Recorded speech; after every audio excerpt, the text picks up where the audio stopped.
লাল পোকার গল্প। সকালে মিষ্টি রোদ উঠেছে। লাল পোকা মনের আনন্দে হেলে দুলে যাচ্ছে। তাকে খুব খুশি খুশি লাগছে। হঠাৎ পুরো আকাশ ঘন অন্ধকারে ছেয়ে গেল। সাথে সাথে শুরু হলো বৃষ্টি।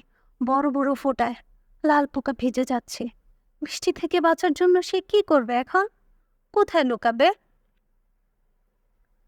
লাল পোকা তাড়াতাড়ি একটা ঘাসের নিচে আশ্রয় নিল। কিন্তু তাতে কাজ হলো না। বৃষ্টি ঠিকই তাকে ভিজিয়ে দিতে লাগলো। এবার লাল পোকা একটা কাঁটাওয়ালা ডালের নিচে আশ্রয় নিল। এবারও কোনো কাজ হলো না। লাল পোকা বৃষ্টিতে ভিজতে থাকলো। একটু ভেবে এবার লাল পোকা গেল চিকন পাতার একটা ডালের নিচে। কিন্তু এ কি, এখানেও সে বৃষ্টিতে ভিজে যাচ্ছে। শেষে লাল পোকা তাড়াতাড়ি গেল একটা কচু পাতার নিচে। যাক বাবা, এই পাতাটা বেশ বড়, এখানে আর বৃষ্টি পড়বে না।